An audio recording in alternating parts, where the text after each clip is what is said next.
All right, so this week we are looking at equipment and specifically the Scuba unit.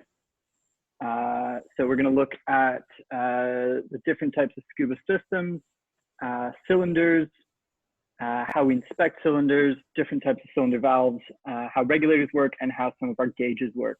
So focus really specifically on the stuff that's actually handling the gases we breathe. Now, if anyone wants to reply in the comments, why have I added this photo of a banana with a face on the side to start just now? Any guesses from anyone?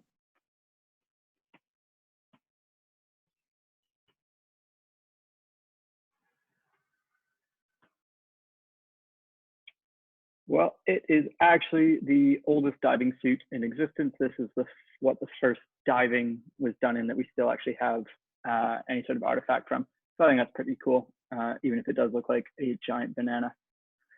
Cool, so let's have a look at Scuba systems. The word Scuba originated from an acronym, which was originally self-contained underwater breathing apparatus.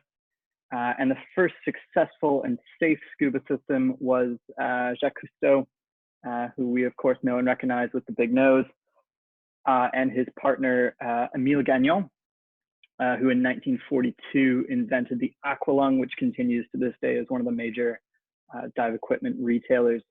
And the actual initial system looked like this. So there's a lot less to it than some of our modern systems. There was diving being done before, but that was all done in sort of surface supplied stuff. This was the first system that was truly a self-contained unit that we could take underwater. Now, when people are talking about Scuba, they usually mean an open circuit unit, but there are the two types, right? We have open circuit and closed circuit Scuba units. Open circuit is a lot more common. It's a lot simpler. It's what we are spending most of our time as dive professionals using and teaching in. And it is an open circuit because when we inhale, we're taking gas from our compressed air cylinder. And when we're exhaling, we're venting that air into the water, okay? Whereas if we are diving with a rebreather, we would refer to that as a closed circuit system. Because the air that we exhale is actually being recycled back into the system. And this is going to eliminate bubbles and increase gas usage efficiency. So there are some pros to it, but it is obviously a lot more complicated system and than we're typically using. Now, just as a basic review, this is from our general standards and procedures of what PADI considers to be standard diving equipment, and then what the standard instructor equipment is as well. So for today, we are going to be discussing the cylinder and the valve. We're going to be discussing the regulator, both the first and second stage and how they work, the gas monitoring device and the depth monitoring device as well. The other bits we're not going to talk about too much today.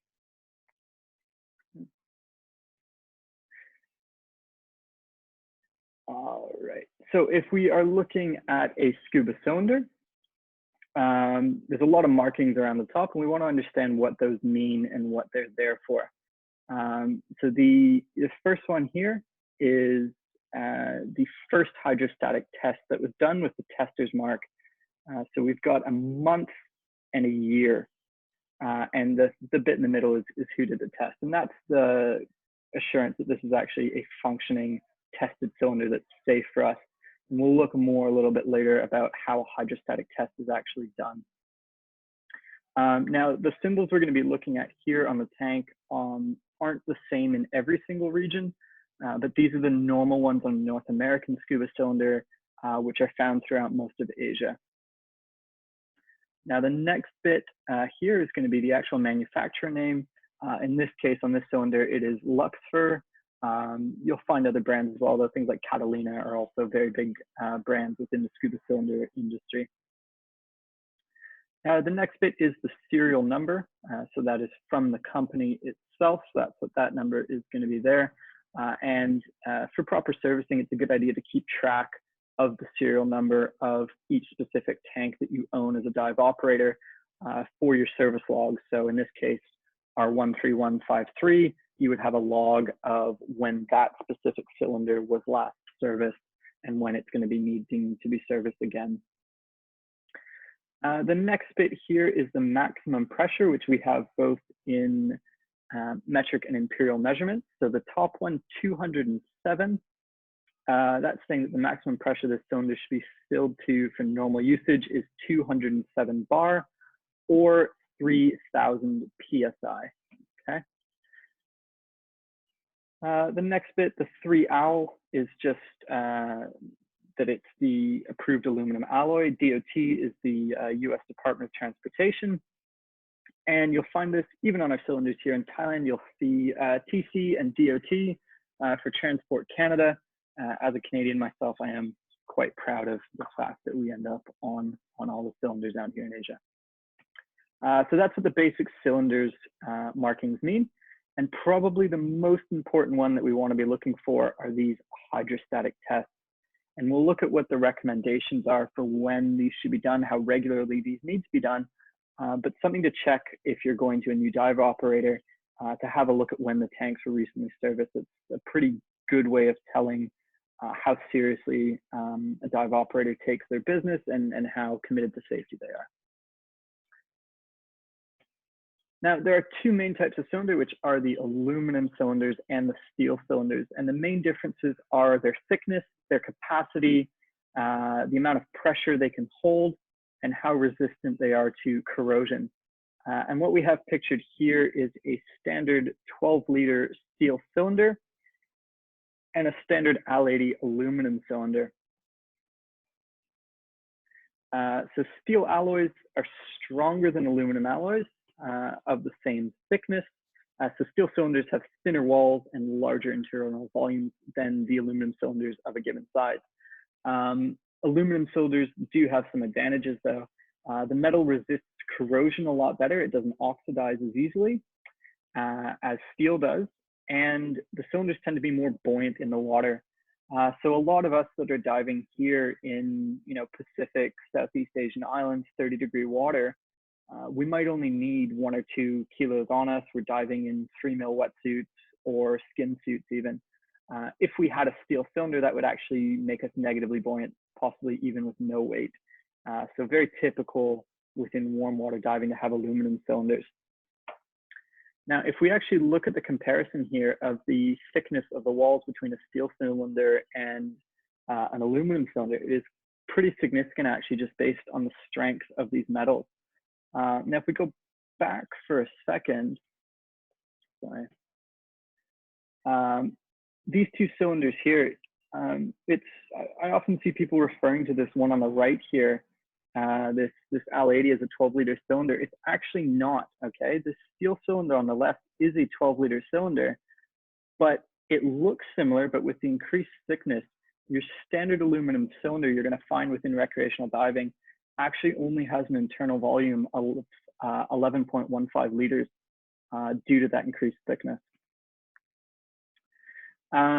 So to know how much gas we actually have available to us in a given cylinder, we're going to multiply the internal volume in liters by the pressure in bar that it is filled to. So bigger cylinder does not always mean more air.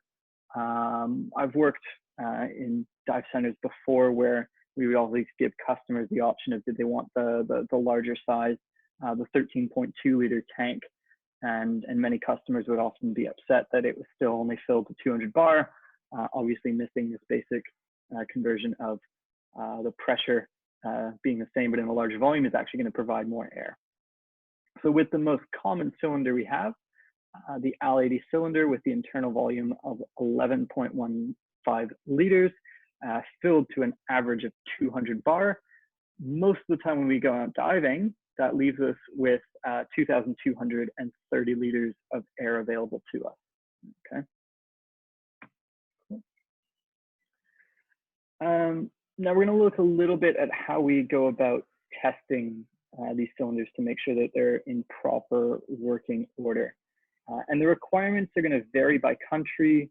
Some of the calculations might change. How often they need to be done are gonna change, but the basic way that a hydrostatic test of a cylinder is done is that the cylinder is filled with water and placed into a water-filled jacket. So this bit here that we're looking at, this whole thing would be the jacket. Now the pressure inside the cylinder is going to be increased to between about 150 to 167% of the cylinder's normal working pressure. So if we saw that on our first slides there, it said 207 bar was the working pressure of your standard L80 tank.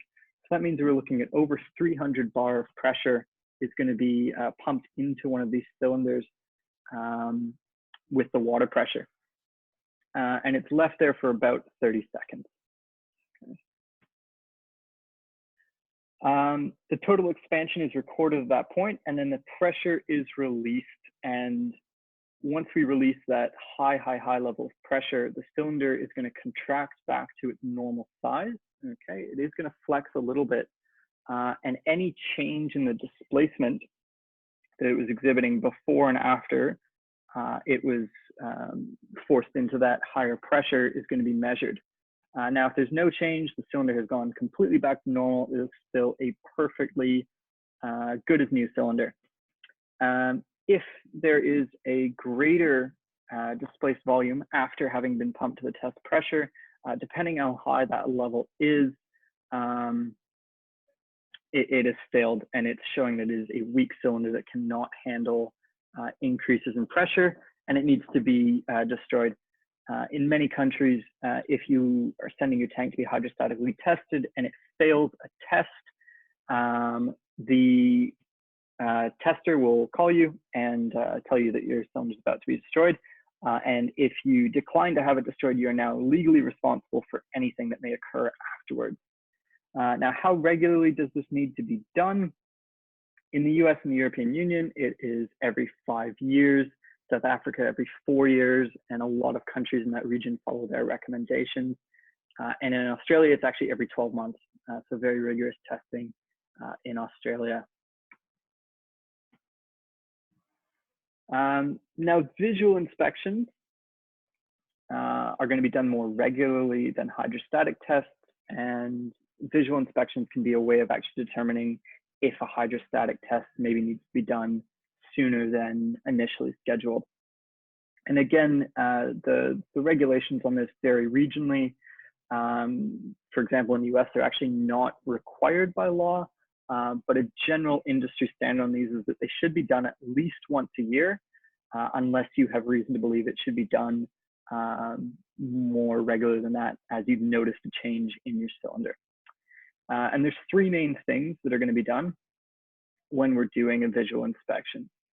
So the first one is to check the exterior condition of the cylinder for severe scratches or dents. Obviously, this could present a weak point in the cylinder that could be a fail point when that cylinder is pressurized. You're also going to open it up. You're going to look inside it, and you're going to look for severe internal corrosion, especially in steel cylinders. As we mentioned, they are more likely to experience oxidization than an aluminum cylinder is. So you're basically looking for rust inside your tank. And the third main bit is to prevent galvanic action.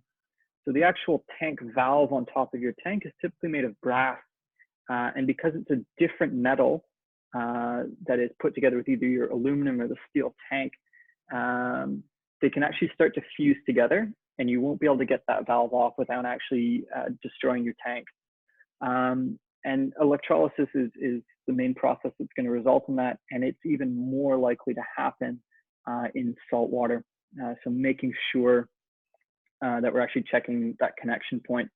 So when we do a visual inspection, we're not only looking at the tank, but we are actually inspecting the valve and replacing any of the O-rings there and making sure that that connection point is secure as well.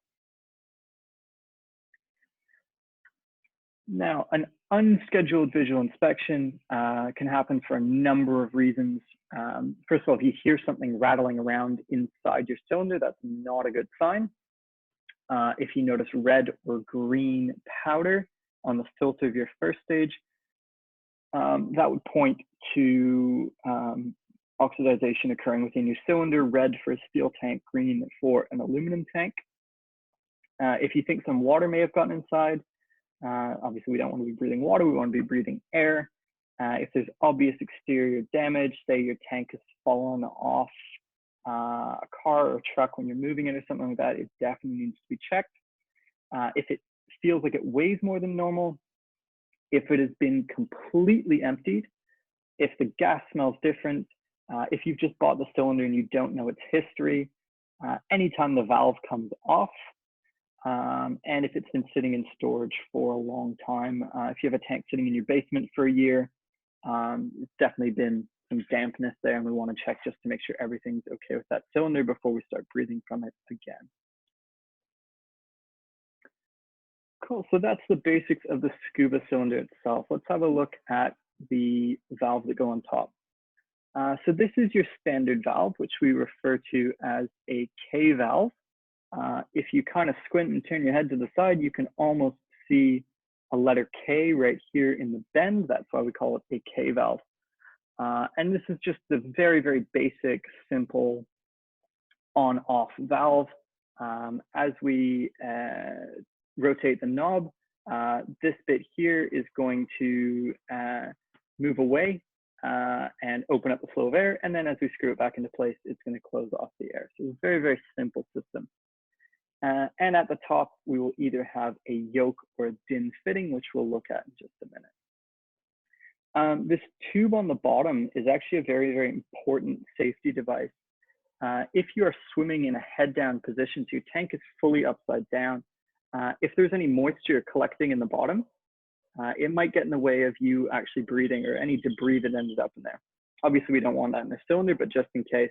So having this sort of snorkel in there is going to prevent anything that would trickle to the bottom from actually impacting the point at which air is drawn from the cylinder.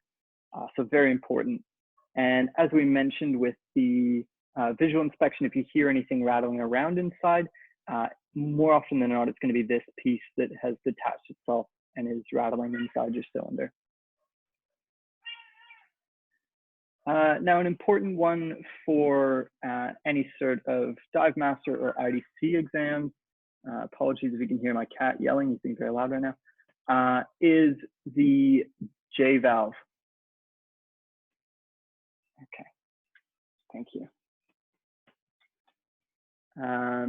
And these ones are very old. I've never actually seen one for real before, but these are a spring-loaded mechanism that, if activated, restricts the airflow when the pressure drops to between 20 and 40 bars. So before SPGs or as a different backup system, your cylinder, if set properly with a J valve, would actually cut off your supply of air when you got to your reserve pressure in your tank. Now, as we can see here on it, we do have a valve on the side, which we would reach over our left shoulders to grab and pull back down on to continue the flow of air, putting it back into the down position. And this is actually where our low on air symbol comes from. So if we're doing this for low on air, it actually comes from reaching towards the J valve and pulling it down to give us that last 20 to 40 bar. It dives over, it's time to ascend. Now, with our two main types of cylinder valve, we've got DIN valves, which is the Deutsches industry norm, and the yoke or the international system here. So the DIN valves, you're actually able to screw your regulator into it, and these valves have a number of advantages. They have a much lower profile, so if you're going through any sort of overhead environment, there's no extra pieces on the back of your reg behind your head. It just screws in and it's flush right there. And it can also handle higher pressures. They have different DIN valves with different number of threads to actually screw in if you're using higher pressures in your cylinders. The yoke system, the main advantage is it's very simple, it's very easy to maintain. It's very easy for beginners to understand and to kind of attach and detach and service. So it is the more common one in recreational diving, but they're both quite normal to see these days. There used to be a higher price to DIN valves, but nowadays they're pretty much the same. And a lot of the time you'll actually see combination valves where there is an insert screwed into a DIN valve that can be removed with an Allen key to transfer between a yoke and a DIN valve, depending on the regulator that's going to be attached to it. Now, the last safety feature we're going to look at today with cylinders is the actual burst disc. So we have two examples of it here. One is on the back of the valve, one on the side of the valve. The vent plug can be in different positions depending on the make of the valve. And basically what we have is, if we look at this little disc right here, it is a small copper disc that is designed with a strength that if we hit about 140% of a cylinder's working pressure, so again, for our standard AL80 tanks, it's about 280 bar of pressure, this disc would actually burst and release the pressure inside the tank. So instead of getting any sort of explosion or any sort of risk from an overfilled or overpressurized tank, there is a safe release on that just there. This does reduce the lifetime of that piece a little bit though. Every time we pressurize that tank, it does weaken a little bit. So these things do need to be replaced. Most of the time, if you've ever seen a burst disc actually burst and release that pressure from the tank, it hasn't been because you've hit that sort of 140% pressure. It's just the burst disc itself has been worn out over time.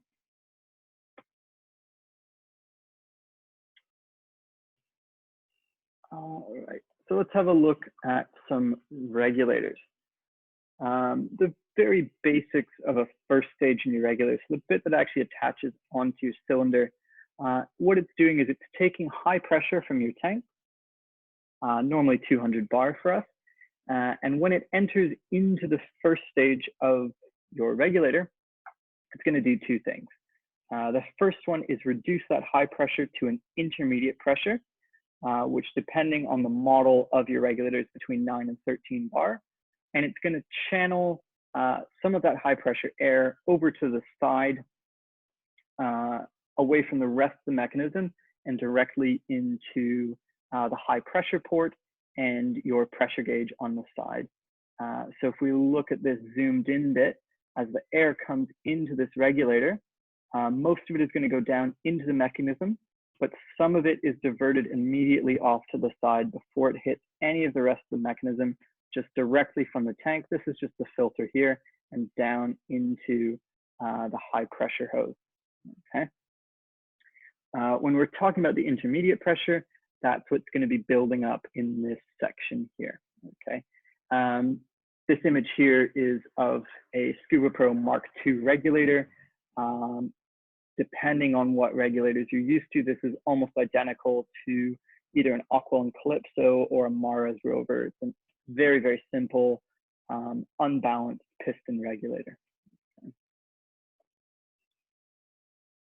So we do have two main sort of definitions to our first stages of our regulators. Are they balanced or are they unbalanced? Okay. So with an unbalanced regulator, the tank pressure is going to assist or resist the opening and closing of the valve in the first stage, therefore directly affecting the breathing resistance, whether we have a change in depth, air in the tank, or if we're using an alternate air source for a buddy or using our inflator a lot at the same time. So the more demand we put on that regulator in any way, the harder it's going to get to actually draw air through that regulator as we're breathing. Now with a balanced regulator, okay, it's balanced because it doesn't help, but it doesn't hurt either. Okay, it's perfectly balanced. It's not doing anything for that regulator. So we should have the same level of breathing resistance, regardless of how deep or how much demand we actually put onto that regulator. There was a test done in a pool in South Korea a couple of years ago, where they created some whole system, but they managed to have about 80 divers all breathing off of one balanced regulator. It was a Scuba Pro Mark 25, but they managed to get 80 divers all breathing off of one, and it could actually supply to all of them at the same time with no difference in the breathing resistance. Very, very cool. So we're going to look at a quick video of each of these just to show you guys what the main difference in the actual mechanism between an unbalanced and a balanced regulator are. So the first one is going to be an unbalanced regulator.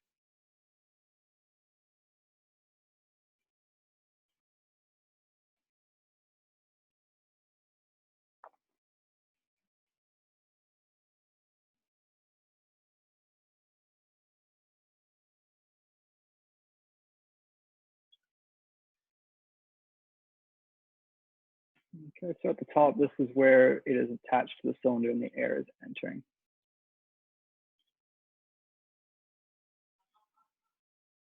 Okay, so as we inhale, okay, we're bringing pressure out of this chamber, which is relaxing the pressure on the spring, just bringing it down and bringing more air in from the tank. When we stop breathing, we're not pulling any more air out of that area. The pressure builds up again, and it forces that spring back into position, cutting off the supply of air. Okay. In a balanced regulator, it looks a little bit different. There's a lot more steps to it. Okay, so we have a diaphragm inside, which is going to, that's basically the element of it that is balancing and using the pressure to keep that constant flow rate available to you.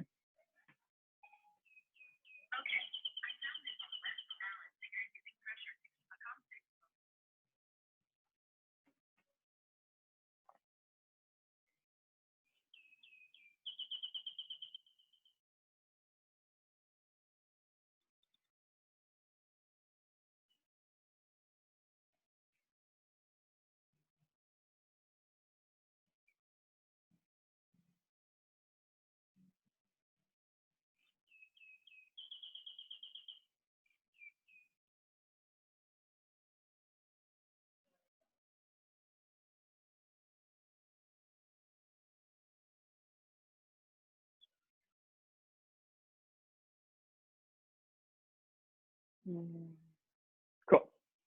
So those are our two sort of diagrams of an unbalanced and a balanced regulator. I am trying to keep these lectures under about 40 minutes. So if you have any more questions about more details about the mechanics of what's going on in these, please let me know. I'm happy to share some more info on these things. I don't know why it's awful. Okay. Now, looking towards the second stage, so the bit that we're actually breathing from, whether it's our primary or alternate air source, those are our two second stages. So as we inhale, the diaphragm, which is this bit here, so we're looking at this from a bird's eye view. This would be the front of the regulator. That's the purge button. Same thing. When we inhale, that diaphragm is going to move inwards, pushing down on this lever to release the flow of air from our first stage. Intermediate pressure in the first stage through this assembly here is going to actually deliver it to us at ambient pressure. Okay, so it's not going to deliver it to us at 1 bar or any sort of low pressure because it depends on what depth we're at, what the air we're breathing is naturally going to be. Okay, so if we're at 20 meters, we're going to be inhaling at a pressure of 3 bar. Okay, because that is the ambient pressure that we're at 20 meters. Okay. Look at downstream in a second, but just important to remember, okay, cylinder is high pressure, first stage is intermediate pressure, and second stage is your ambient pressure, okay? And now, so the downstream design, and this guy is very much blasting himself with the feature of a downstream design. Our open circuit regulator is described as downstream because all the valves inside it are designed to open with flow of air, and it's a spring holding them closed, but the air is pushing and wants to open all the valves inside it. So if there is a malfunction, a downstream valve is designed that almost always it's going to open and release gas in a free flow. And free flowing in a malfunction gives then that fail-safe design, and it's going to provide that free flow that we, of course, practice starting in our open water courses, how to breathe through a free-flowing regulator. Obviously, we need to end the dive and ascend at that point, but our regulator is designed to give us too much air rather than no air in the occurrence that they do fail. Now, sometimes a free flow can occur in cold water due to freezing occurring in the regulator.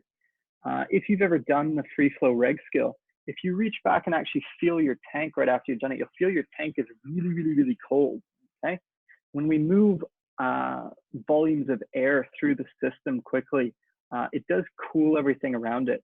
So even if we're swimming in water that's obviously not frozen, but if it's very, very cold, with that extra cooling that happens as we use air in our regulators, we can get some freezing happening. So to avoid that, if we're diving in cold water, we want to use what's called an environmental seal. And if you look really, really, really closely, you can see it actually says sealed system right here on this apex regulator. Now, the environmental seal is designed to prevent freezing, but it does have a couple other added benefits as well. It can stop any sort of pollutants or contaminants entering your reg. If you happen to drop it in the sand, you won't get much of sand in your reg either. So it is going to keep your reg much nicer and much cleaner on the inside if it is environmentally sealed. Okay. And the last bit we're going to look at today is gauges. Capillary depth gauge is this one right here in the picture. And it is a piece of clear tubing sealed at one end and open at the other with depth increments indicating according to where the water rests. So this is essentially if you had a measuring cup and you stuck it underwater upside down. Obviously, the deeper you took that, the more the air in it would get constricted or compressed and the water level would rise. So the smaller the air gets, the deeper you know you are. And that's the basic principle of a capillary depth gauge, but they're hard to read accurately below about 10 meters, and they're not really used too much anymore. This is similar with a diaphragm depth gauge, again, not used so much.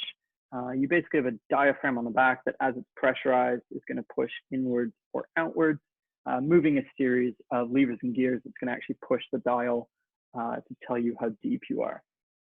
Now, the most common design that is still used in both depth gauges and submersible pressure gauges is what we call a Bourdon tube. Now, in a depth gauge, it is surrounded by oil, and the oil is going to transmit the pressure that is going to actually cause the tube to contract or release. In a submersible pressure gauge, though, we literally just have the air entering into this hollow tube.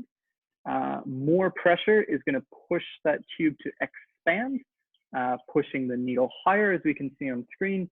And as the pressure in our cylinder lowers, there's going to be less pressure in that hollow metal tube, and it's going to relax. Okay, and that's the basics of our gauges. Okay, so thank you guys for watching this week. Those are the basics of our main scuba systems, what's going on with our cylinders and cylinder valves, and then the flow of air once it leaves our cylinders into the first and second stage of our regulators and down into our gauges as well. If you do have any other questions, you want further information about anything, I'm always happy to help. Send me an email, Facebook, Instagram, whatever. I didn't really cover things like fins and VCDs this week or anything like that with the equipment. If you do have any questions with any of that, if you want recommendations on any bits of gear that I personally like, please don't be afraid to send me a message. Thanks very much for watching, guys.